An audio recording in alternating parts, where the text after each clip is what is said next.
Welcome. I'm so glad you joined me for this short interactive video on home safety provided by the Eastern Nebraska Office on Aging. Now, most people are not intentionally unsafe in their homes, but many people wonder if they're as safe as they possibly can be and how they even figure out how safe they are. Are you one of these people?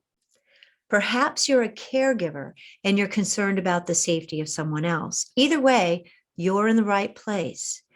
During this video, I'd like to provide you with some thought-provoking ways to identify just how severe a person's risk of falling is. Then we're going to look at your home and identify some safety issues and potential solutions. And then finally, we want to talk about some resources where you can get some additional information and help. I'm BevVan Phillips. I'm an occupational therapist, and I currently work at Key Complete Therapies. And I'm so happy to be part of this video because all of my practice is focused around helping people make their homes as safe and as easy to live in as possible. Now, obviously, throughout the video, you're going to be able to stop it and review the areas that you're most interested in. But I urge you to stop now and go get a piece of paper and something to write on. We'll wait for you. See you in a minute. Welcome back. Now, do we really need to go over all the statistics that show the impact that falling has on our senior citizens? I mean, you probably are aware that every year, millions of Americans over the age of 65 fall. That works out to about 1 in every 4 falling over every year. And you probably also know that of those falls, 1 in 5 is very serious and life-changing. And we're talking about hip fractures, traumatic brain injury, and even death. If you weren't aware of those statistics, you probably wouldn't be joining me today. But if you'd like more statistics related to the impact of falls on seniors, I urge you to go to this website. Now, we also know from the CDC that homes that have working smoke detectors have half the fire-related deaths that homes without working smoke detectors have. And we know that children under the age of 5 and adults over the age of 65 have 2 to 6 more times fire-related deaths than the rest of the population. We also know that everybody is at risk for carbon monoxide poisoning, but infants, the elderly, and people with chronic cardiac, respiratory diseases and anemia have more statistical chances of getting sick from carbon monoxide. Now, finally, we talk about storm safety. We're very familiar with storm safety here in the Midwest. We all know we have to find adequate shelter. However, people who have mobility impairments, and that's many people over the age of 65, sometimes have difficulty understanding where in their house is safe for them. How do they get there? And they don't really have a plan in place that they practice so that they know immediately what to do. Additionally, I've been learning a lot about the addition of using a helmet once we reach those secure places for storm safety. The Injury Control Research Center at the University of Alabama in Birmingham recently did some research on this and discovered that many of the deaths from tornadoes in their area could have been prevented if people had been wearing helmets in addition to being in safe areas from the storm. Now, there's not enough data collected yet on the impact of wearing helmets in a storm shelter for the CDC to endorse that particular idea, but that does seem like a relatively inexpensive, common sense way to improve our storm safety. Oh my gosh, we did talk about statistics, didn't we? But don't worry about that. When you understand a problem, you have a much better chance of finding the right solution. So let's explore this problem just a little bit more. We'll start off by talking about a definition. What do people mean when they say the word fall? Well, it is essentially any time that a person hits the ground or a surface lower than they want to be. It's not that complicated. But a fall can be related to a slip. A slip is when you don't have enough friction and you slide off the surface that you're trying to stay on, like the floor. Typically, it's a little backwards, but it could be any direction. A trip is when you have too much friction and you stick, or you hit an obstacle and you trip and you're going over something. And again, it can be any direction. But it doesn't really matter whether we're talking about a slip or tripping or a collapse. Anytime you hit the ground or you're lower than you want to be, that's a fall. Now, we therapists are also concerned with something called a near fall. And that's because many people will tell us, I don't have any risk of falling because I've never fallen. And yet they catch themselves or they're holding on to things all the time because they have very many near falls. They almost fall. And that is an indication that they have a high risk of falling. There's something going on with their mobility or their balance. Now, I do a lot of talking about falls, and most fall programs will tell you that falls are related to things that are intrinsic part of you or extrinsic not part of you. And there are some things you can control and there's some things you can't control. You can't control how old you are, for instance. You can control your environment. You can control your hearing by wearing your hearing aids. So they talk about fall risk in those terms. They also talk about falls being related to one of three things: something about the person, something about the person's behavior, what they're choosing to do, and something about the person's environment.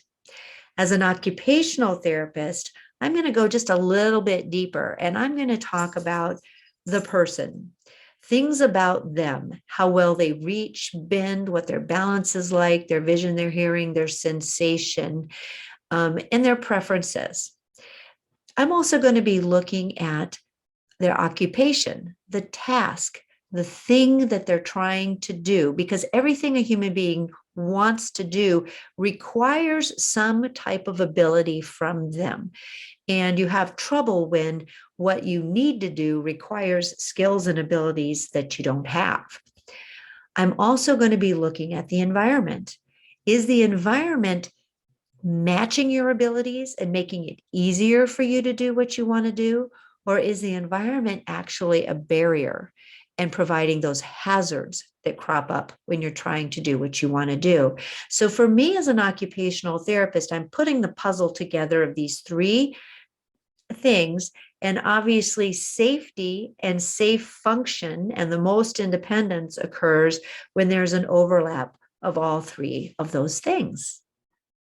Now, that was a great way to dive down into what could possibly be causing the falls, but it's general and it's almost like an evaluation. Let's do something a little bit more simple. Let's go to the National Council on Aging's website and take their falls free checklist together. It's 12 simple questions. You just click on yes or no. So the first is, have you fallen in the past year?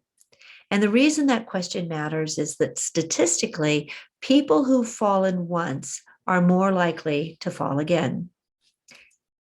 Question number 2, do you use or have you been advised to use a walker or a cane?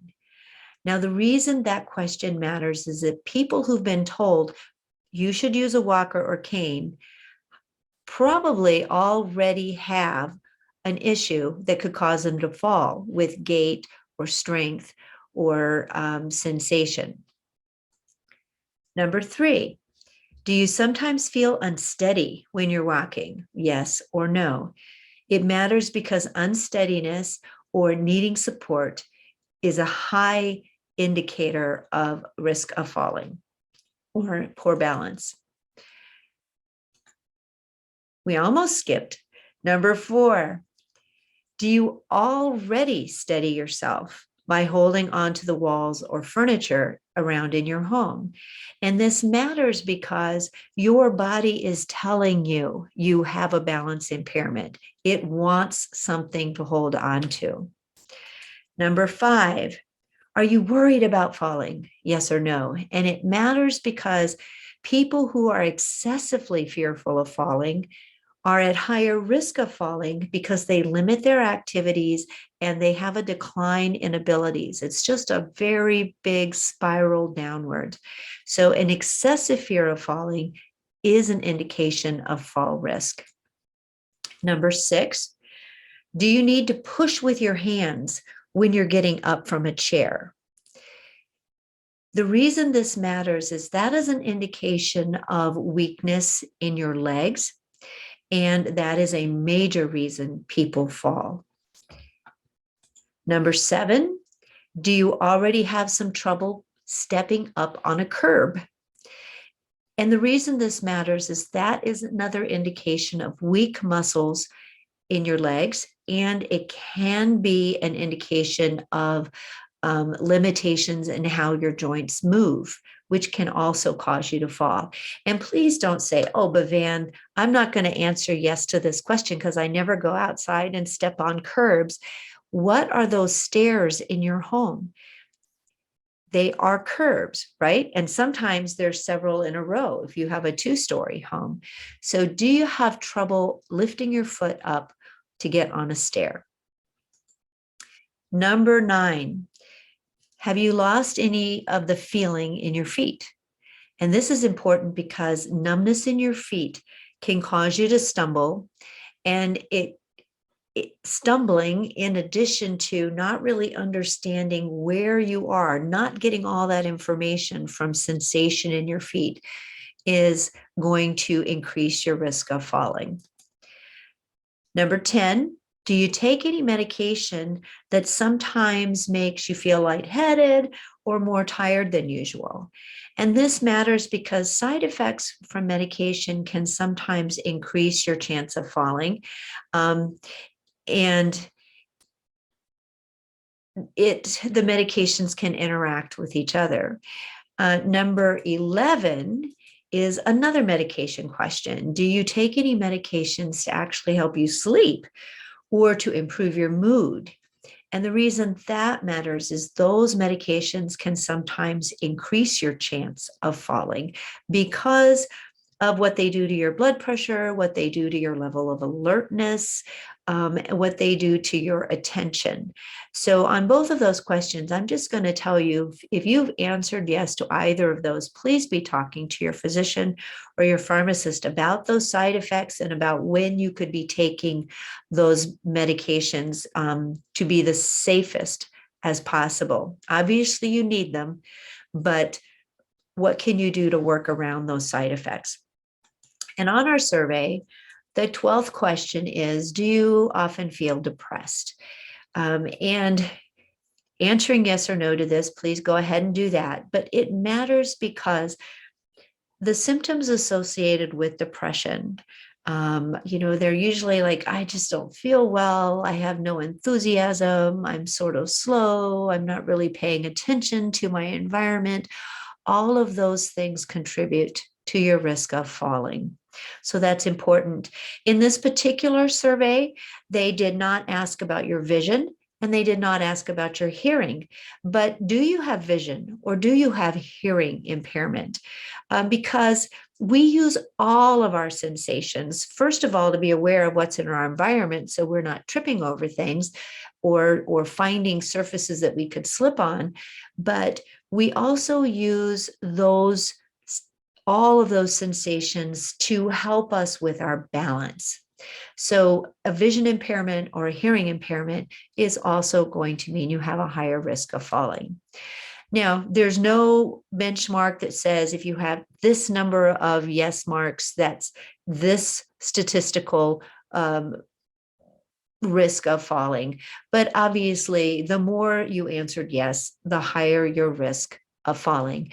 And if you want to, you can go to the National Council on Aging's website, ncoa.org, and you can type in your email address and they will send you a free copy of that report to share with your doctor or your therapist or your pharmacist or your family. Now, that was a look at how you identify the risk someone has of falling in general terms, in ways that a therapist would do the evaluation, and also one that you can reach free at National Council on Aging. Now let's talk about some aspects of the home which are safety issues, and also talk about potential solutions for some of those issues. And I'm going to use the Home Safety Self-Assessment Tool, which was developed by the University of Buffalo. This is available to you for free on the internet. It was developed for a different part of the country than here in the Midwest, but the assessment itself, a lot of the advice is very applicable and very usable. So we'll move through some rooms of the house virtually. I can't see your house because you haven't invited me there yet, but you think about these rooms as we look at these photos of different areas of the house. So we'll start off looking at the front of the house.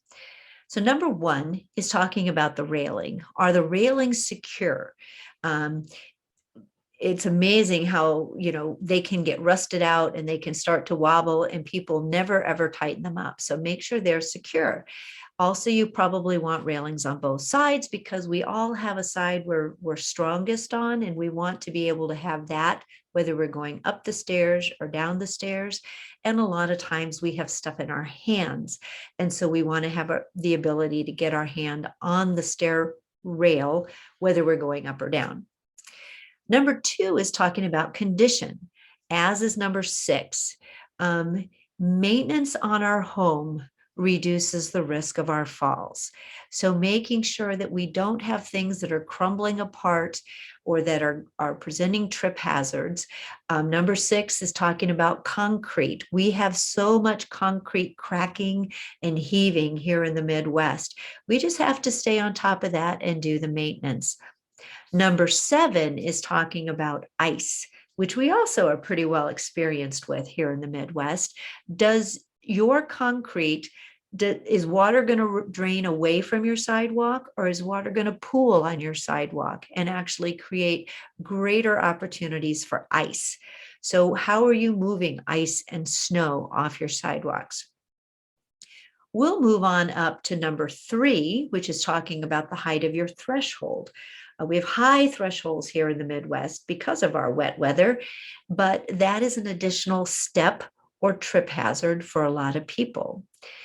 Number 4 is talking about lighting. We want enough light outside of our homes, whether it's the front or the back, so that if we're going in and out, we can see what we're doing. For safety, we also want that light to come on so that we know someone is out there. So a motion sensing light is often a good idea.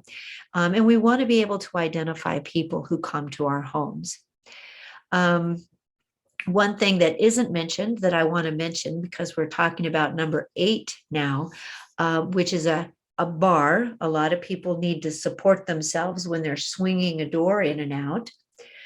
I sometimes will put a bar in between the doors if someone's having trouble stepping in and out over that threshold. And I also want to know that there's enough room on the porch for the person to be able to maneuver the door. So there are a couple of things. I added in a few things that they didn't have in their eval, but consider those when you're looking at your front entrance. Now let's go through the door and think about what's on the other side of the door. Many of us have a hallway or a foyer when we get inside. Number 1, always checking, is that flooring in good condition? Is it sloping? Is it slippery? Does it have cracks or trip hazards in it? What's the flooring like? Number 2 is going to come up in almost every room of the house. And I'm going to give you a clue here. It starts with a C. Yes, clutter. Clutter is a huge fall risk. Clutter also increases your risk of insect or rodent infestation. Clutter is a fall, and it's an increase in your fire risk, excuse me. But clutter is a fall risk because it limits your pathways and it puts things in your way that you can trip or slip on. And clutter is within our control. Even if you have to get someone to come into your home and help you reduce that clutter so that you can start fresh and try to keep things put away, clutter is within your control, and clutter is a huge fall risk. Let's look at number 3 and number 4. Number 3, you have a clue. It's kind of dark up in that corner. That's right. They're both talking about lighting. You want enough light in a room so that you can see what you're doing. And you want that light spread out. You don't want pockets of light places with shadows in between, because that creates areas where you have higher risk of fall. And for people with a visual impairment or people with a cognitive impairment, people who have dementia, those shadows can be very confusing and can increase your risk of falling, right? So we're finished with the foyer. Why don't you take me and talk to me about your stairwells? Now, here in the Midwest, we have many stairwells like that one going down to the basement. They're very, very steep. That's what number 4 is all about. Because they were built before we had building codes that limited how tall a rise could be and how wide a tread could be. So those stairwells are sometimes like climbing ladders. And a few of our older homes have stairwells that steep going up to the second floor. Steeper stairwells increase your risk of falling. Number 1, yes, lighting. You want lights at the top and the bottom of the stairwell. You don't want any shadows in there when you're navigating stairs. Number 2, handrails. You guessed it. There's not a handrail in sight on this house. And you want handrails that you can grip, that are round like this, so that you can really get your hand on there and hold on to. And you want it on both sides. Number 5 is talking about the surface of the steps. A lot of our stairs are wooden, our older homes and our newer homes, and wood tends to get slippery after a while. Sometimes we have carpet on there where the carpets become worn and it's slippery. So you want to have steps that have enough friction so that you're not going to slip, but you also need to be careful about having too much friction on the step for some people, because they'll come down and they won't be able to get moving. But most of us slip more than we trip on the stairs. And number 3 is our good old C word, clutter. All the clutter creates a higher fall risk. So in the living room, okay, let's take a look at these things. Number 1 is talking about that rug. Now, I am not the therapist who's going to tell you get rid of all of your rugs. We actually need rugs in our home to increase surface friction in certain areas. But what we need are good rugs. We need rugs that stick on the floor and don't slide so that we slip, and that also are not so worn out or so loose that we can get our toe caught under an edge and trip ourselves. So number 1 is a bad rug. You should get rid of all the bad rugs and replace them with good rugs. Number 2 is talking again about clutter. There's nothing over there, but that's what number 2 is relating to. Number 3, you got it. That electrical cord that is just out in the pathway, getting ready to trip somebody. It doesn't matter if you've stepped over that electrical cord for the past 10 years. It is just waiting for you to not be paying attention. Number 4, we're talking about lights. Number 7, we're also talking about lights. We want lights that are spread out, that light the entire area.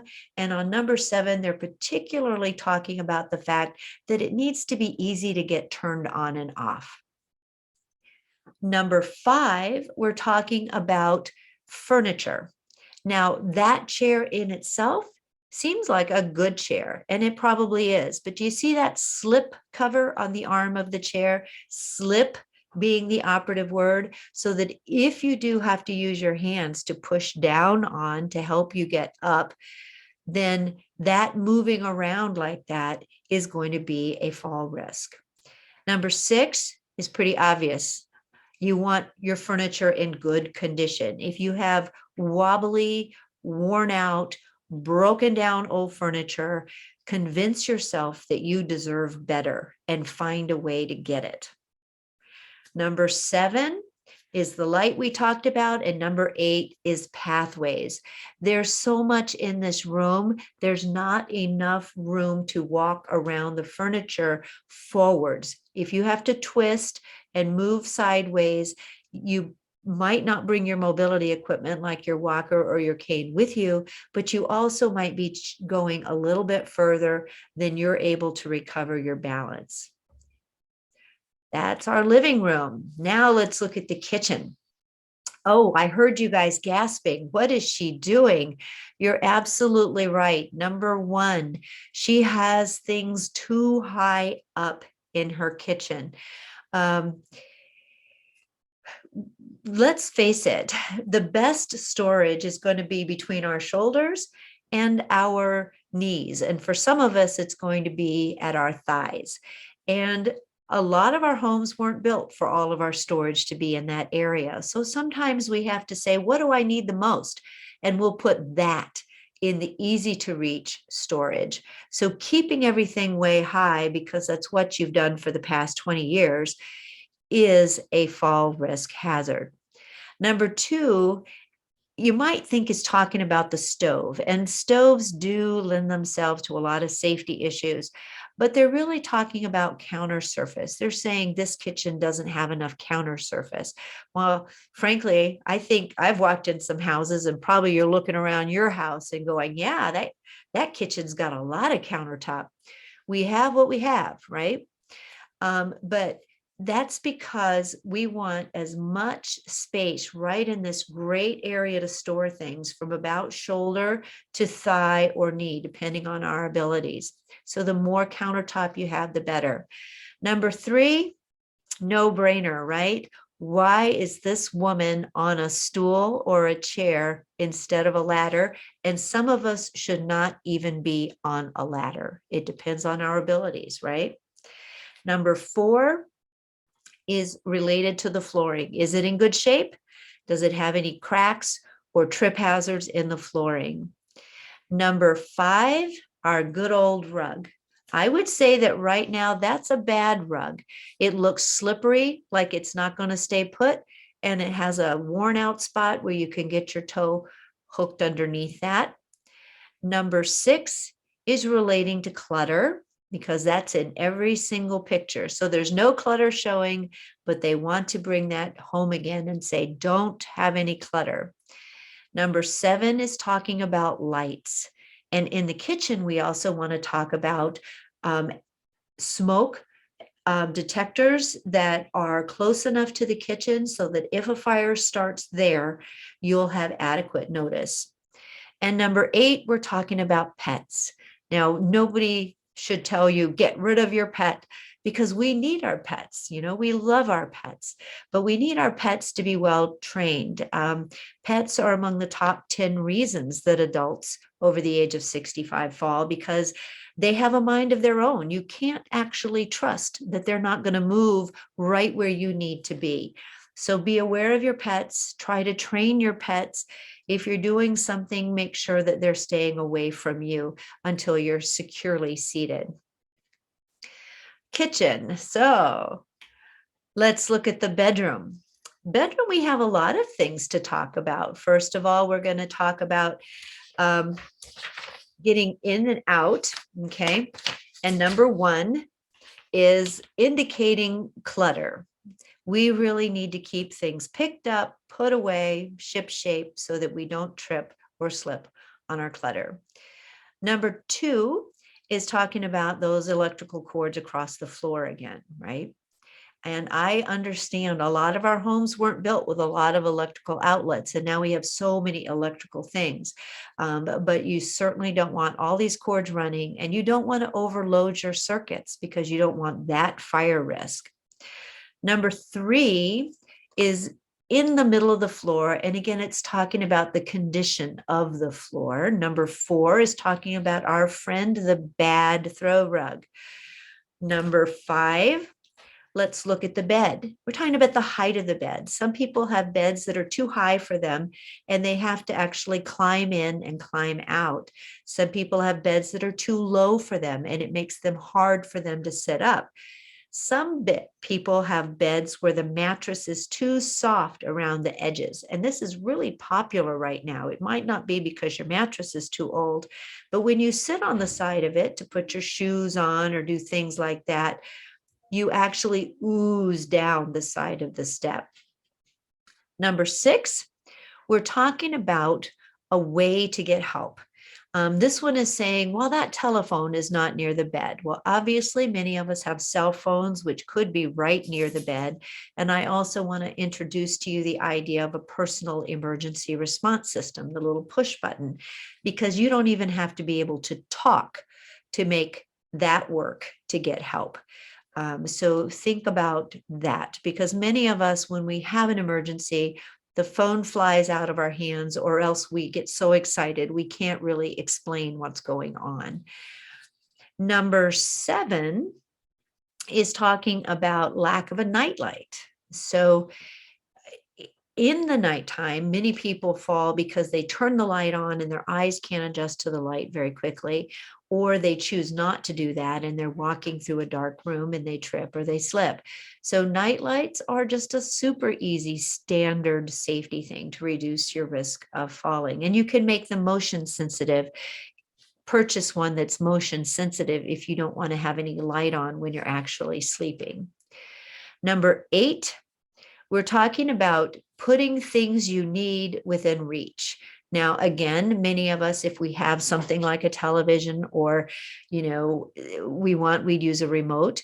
I think we need to think about remotes for our lights so that we can turn them on and off when we're in the bed. So we're not turning them off at the wall switch at the door and then walking through in the dark. But we want things to be within reach. And number 9 is talking about how easy is it to get in and out of this bed? Do we have a safety support so that as we're swinging our legs around or we're moving around or we stand up for the first time, we have something to hold on to while we're getting ourselves situated and making sure that we're steady on our feet and ready to take that first step. And number 8, 9 was the bed rail. Number 8, we're also looking at those clothes. Most of us would have a closet, not hanging out like this, but some of us do. The point is that some of our rooms get so full that we have to turn sideways to get to things that are important to us, like our closets. So try to reduce the amount of things in your room to match the size of your room. That's really hard to do. I know we all love our stuff, but sometimes it is looking at the, what's more important, your stuff or you, right? So there's a look at your bedroom. I hope that helps. Now we're going to look at the most important room in the house, in my opinion, and that is the bathroom. This is where a lot of people fall. Because of urgency, your risk increases when you have urinary urgency. Your risk of falls increases when you're rushing to the bathroom because you're paying less attention to what is going on. Many people fall in the bathroom because there's more water on the floor in the bathroom, and bathrooms tend to be small, so there's more clutter on the floor. But we'll go through the numbers here and take a look at things. Number 1, our good old bad rug has to go, but we need a good rug, especially in the bathroom, because when you get out of the shower or the tub, you have water on your feet. And you want to have something with friction to absorb that water. A towel is a bad rug. It's not going to stay put. So you need a bath mat that sticks on the floor, that also absorbs the water, and that is not worn out, and doesn't have rough edges so that you can't get your foot underneath it and trip on it. Number 2, you are correct. There's no grab bars. So number 2, number 4, number 10 are all related to grab bars. There's no grab bars in here. Now, grab bars are not magic. And I'm going to show you a slide here in a minute. Well, I tell you what, let's just look at that right this second. You want to choose your grab bar based on where you need it to be. And where you need it to be is based on your reach, safe reach, and also on your balance. And where are you having trouble in the process of getting up and down? So you can do a grab bar like this gentleman in front. If you're having trouble, getting started pulling forward, you can put them on the wall here like this. I'm going to tell you what I'm talking about right here, because in bathrooms, we're talking about the height of the toilet. This actually applies to the height of your bed and the height of your dining room chairs and everything else.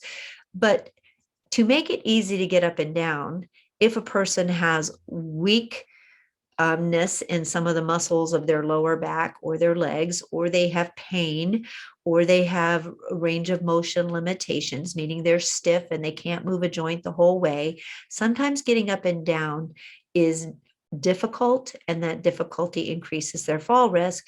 So we want to make the seat the right height. It's the right height to help you get up and down when your hip is a little higher than your knee. Because if your seat doesn't do that for you, your body has to do that to get you up and also to lower you slowly. So we all know about risers that you can put on top of the toilet. This is a riser called a toilevator that you can put under the toilet. Now we'll go back to grab bars, and they can be all kinds of things. They can be things that are mounted to the toilet. They can be standard on the wall. They can be up and down on the wall. They can be flip up and down so that you can put the grab bar where you need it to be. You can even make it freestanding, like this floor to ceiling pole. There are so many grab bars available in the world. We need to put them where we need them, not just where somebody can find a stud. But that's what all of those numbers we're looking at. Let's see. Number 5 is talking about the height of the toilet. So we've talked about that. And remember, it's not just the toilet, it's every seat in the house. Number 6 is talking about how slippery inside the tub or the shower can be. Now, there is a bath mat here. But do pay attention to that. Sometimes we have stuff on our tubs that's been there for 20 years and it needs to be replaced. Some bath mats really don't stick that well. Just because it's a bath mat doesn't mean it's actually going to stick to the bottom of the tub. So sometimes you have to really work to find one that stays put on the tub. And then you can do some different types of chemical treatments to the tubs, little things you can paint on there to increase the friction. Not to the point that your feet are uncomfortable, but that you have a little bit more friction, because what's in the tub with you? Water, right? Water is like a lubricant, right? It's going to make you very, very slippery. So we want to make sure you have a lot of friction on the floor of your tub or your shower. And number 7 is just talking about the height. If people are having trouble stepping over a curb, tubs are usually 15 inches or higher. So that is also going to be an issue. And what are we going to do to reduce the height of that? But identifying that as an issue is the first step. And then there's so many different ways to deal with that. Number 8 is talking about, that gives us an opportunity to talk about bath chairs, which fit in the tub, or tub transfer chairs. There's so many different ideas out there, which really depend on what your need is, that I'm not going to talk about them specifically. But identifying the fact that the tub is too high is a really important safety assessment that you can do yourself. Number 9, we're talking about clutter. And number 10, we have already talked about, that's our grab bars. So that was a really quick review of your home. And remember, you can go back to that website and you can print the whole thing and look at it. And what's cool about it is a lot of ideas at the end of it. In general, though, if you find out, okay, I have a pretty high risk of falling, and I've looked at my house and I have a lot of issues in here, what do I do? Well, it's very important. It's so important that the CDC came up with a program several years ago that called the STEADY program. And part of that is educating we health professionals to identify these risks and then do something about it for people. So every year that a person over 65 goes to see the doctor is supposed to ask them, have you fallen in the past year? And if you're honest with your doctor and you have, and you say yes, they are supposed to set in place a series of things. First of all, figuring out why would you be falling? And then number three, so one, pay attention and find out about the problem. Two, find out why you're having the problem. Three, intervene and do something about the problem. And I just want to point out that medication is a big deal. Your doctor, your pharmacist. Mobility is a big deal. That's a physical therapist, especially one that could come to your home. And that might not be home health. That might be somebody who's an outpatient therapist who'll come to your home because that's where your fall risk is occurring.